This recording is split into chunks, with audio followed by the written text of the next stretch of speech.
Here's the thing about film school. They'll charge you anywhere from $40,000 to $100,000 to teach you things you can learn right now. And I'm not saying film school is worthless. The connections matter, the equipment access matters, but the actual knowledge, the techniques, the rules, you can get that in less than 9 minutes. So let's do it. The rule of thirds. Film school starts with composition, and the first thing they teach you is the rule of thirds. Imagine a tic-tac-toe grid over your frame. 2 lines vertical, 2 horizontal, 9 boxes total. Your subject should not be dead center. Put them on those lines. Better yet, put them where the lines intersect. Those intersection points are called power points, and they're where your eye naturally looks for information. When you center everything, it feels static, boring, like a driver's license photo. But when you offset your subject to the left or right third of the frame, you create tension, you create space, you create a visual conversation between your subject and everything else in the shot. For landscapes, put the horizon on the top third or bottom third, never the middle. For people, put their eyes on the top horizontal line and always leave space in the direction they're looking. That's called nose room or looking room, and it keeps the frame from feeling claustrophobic. Now here's the thing. Film school will also teach you the rule of thirds is meant to be broken. Center your character when you want to show power or isolation. Stanley Kubrick did this constantly in The Shining. Centered framing creates symmetry, which can feel unsettling or authoritative depending on context, but you need to know the rule before you break it. 3-act structure. Film school will spend weeks on story structure, and it all boils down to this: beginning, middle, end. Setup, confrontation, resolution. 3 acts. Act 1 is your first 20 to 30 pages.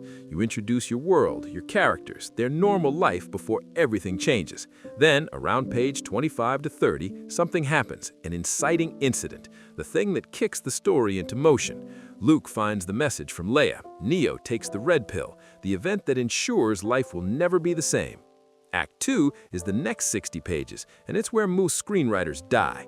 Your character tries to solve their problem and fails, tries again and fails worse. The stakes keep rising, obstacles keep piling up. Somewhere around the midpoint, they have a small victory or revelation that gives them hope. Then everything falls apart. The end of Act 2 is the lowest point, the dark night of the soul, the moment where your character has lost everything and it seems impossible to win. Blake Snyder called it the all is lost moment, and it happens right before Act 3. Act 3 is the final 20 to 30 pages. Your character finds a new plan, a new understanding. They face the final challenge. The climax answers the dramatic question you posed in Act 1. Did they get what they wanted? Did they change? And then you show them in their new normal world, transformed by the journey. Film school will teach you this over a semester, but that's it. That's the structure. Setup, confrontation, resolution. Beginning, middle, end. Every movie you've ever seen follows some version of this. Lighting. Film school has entire courses on cinematography and lighting, but it starts with one setup: 3-point lighting. Key light, fill light, backlight. Key light is your main light source. It's the brightest light and it's positioned to one side of your subject, usually at a 45-degree angle. This creates shadows and depth. Flat lighting, where everything is evenly lit, looks terrible. You want contrast.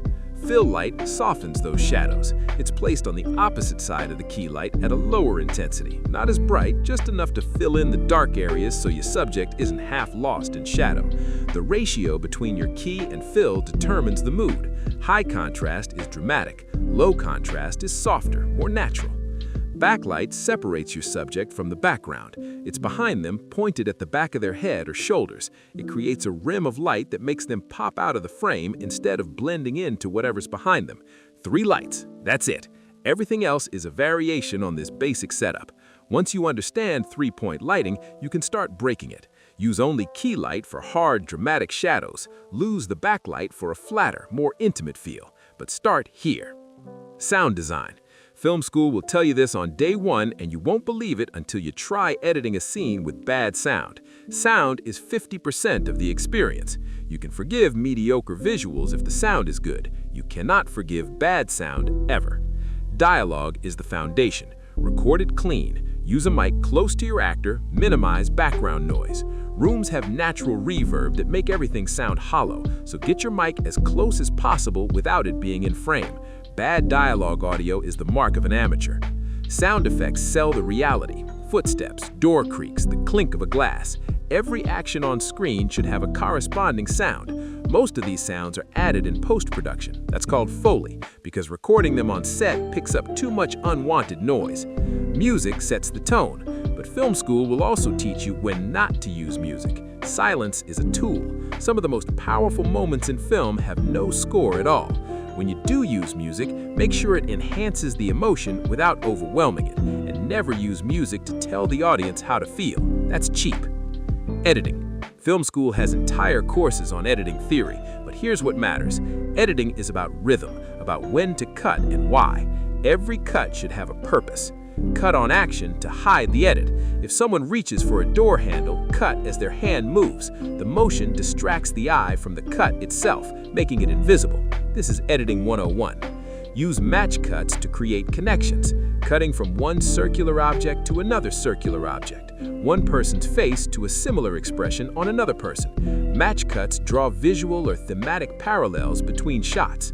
Know when to hold the shot. Not everything needs rapid cuts. Sometimes the most powerful choice is to just let the camera sit on an actor's face and watch them react. Trust your audience to understand what's happening without cutting away. The editor's job is to find the best version of the film in the footage. Sometimes that means cutting your favorite shot because it doesn't serve the story. Film school calls this killing your darlings, and it's harder than it sounds. Directing actors.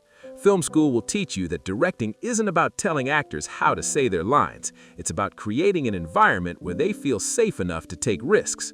Talk about objectives, not line readings. Don't tell an actor to say the lines sadly. Tell them their character just realized they've lost everything and they're trying to hold it together. Give them the why and let them find the how. Run the scene a few times, let them get comfortable, then tell them to try something completely different. The best performances often come from takes where actors break their own patterns. Trust them. Actors know their craft. Your job is to guide them toward the version of the character that serves the story, but micromanaging every gesture kills spontaneity. Hire good actors and then get out of their way. Here's what they don't teach in those expensive programs. Most of filmmaking is logistics, scheduling, budgets, making sure you get the shots you need before you lose the location or the light. Film school teaches you theory, but the real work is problem solving on the fly when everything is going wrong. You'll learn more from making 10 short films than from analyzing Citizen Kane for the 100th time. Theory matters, but doing the work matters more. I hope this video was helpful, and I will try to make more videos in the upcoming days about cinematography, storytelling, etc. And thanks for watching.